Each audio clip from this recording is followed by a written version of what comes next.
রংপুরের ব্যাপারে কি বলা যায়? এখানকার মানুষ খুবই ভালো, এত ভালো যে নিজের দাবিটাও ভালো করে বলে না, এত ভদ্র, নিজের দাবি আদায়ে মজবুত লড়াইও করে না। তাই বলে কি রংপুরের মানুষ আমাদের সৎ ভাই?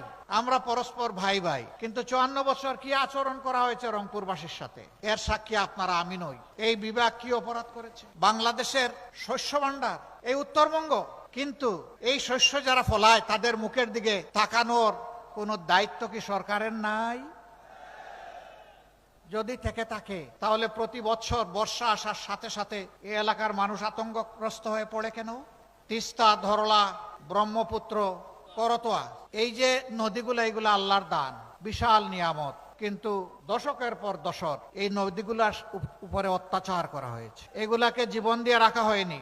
বাজেট বরাদ্দ হয়েছে, নদীর বালু উপরে উঠে নাই, টাকা পকেটে এবং পেটে চলে গেছে। যার কারণে আজকে যখন ঢাকা থেকে আসছিলাম, উপর থেকে দেখলাম এত নদী নয়, এই নদীকে জীবন ফিরিয়ে দিতে হবে। নদী জীবন ফিরে পেলে উত্তরবঙ্গ জীবন ফিরে পাবে ইনশাআল্লাহ। তাই তিস্তা পরিকল্পনা বাস্তবায়নের কোনো বিকল্প নাই। কার ভালো লাগলো আর কার লাগলো না এগুলা দেখার আমাদের সময় নাই। আল্লাহ যদি আমাদেরকে দায়িত্ব দেন, আমরা কথা দিচ্ছি উত্তরবঙ্গের সর্বপ্রথম আমরা ওখানেই কুদাল দিয়ে কূপ দিব ইনশাআল্লাহ, ওটাই আগে বাস্তবায়ন করবো ইনশাআল্লাহ।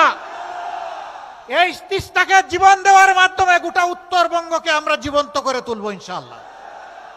এইখানে তিস্তা মহাপরিকল্পনা যখনই বাস্তবায়ন হবে তখন অনেকগুলা উন্নয়নের দুয়ার খুলে যাবে। আমরা ইনশাআল্লাহ জায়গায় জায়গায় এগ্রো বেসড ইন্ডাস্ট্রি গড়ে তুলবো। আপনাদের পণ্যের ন্যায্য মূল্য নিশ্চিত করা হবে, যথাযথ ব্যবস্থা করা হবে।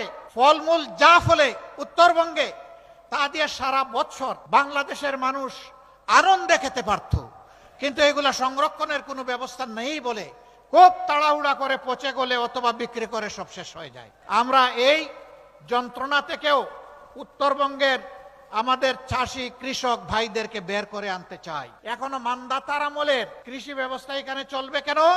যুগ বহুদূর এগিয়ে গিয়েছে। আমরা আধুনিক প্রযুক্তি নির্ভর কৃষি শিল্পের বিপ্লব ঘটাবো ইনশাআল্লাহ। এই বিপ্লব শুধু উত্তরবঙ্গের ভাগ্য খুলে দিবে না, এই বিপ্লব বাংলাদেশের 18 কোটি মানুষের কপাল খুলে দেবে। আমরা উত্তরবঙ্গকে কৃষি বিপ্লবের রাজধানীতে পরিণত করতে চাই।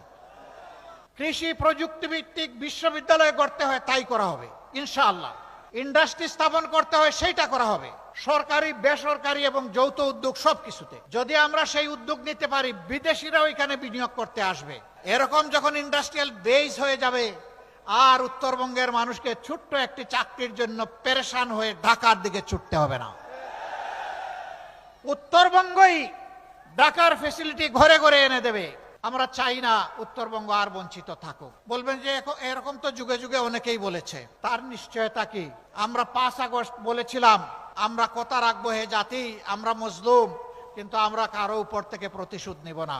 আল্লাহর কসম, একটা মানুষের দিকে আমরা হাত বাড়াইনি। আমরা কি কথা রেখেছি?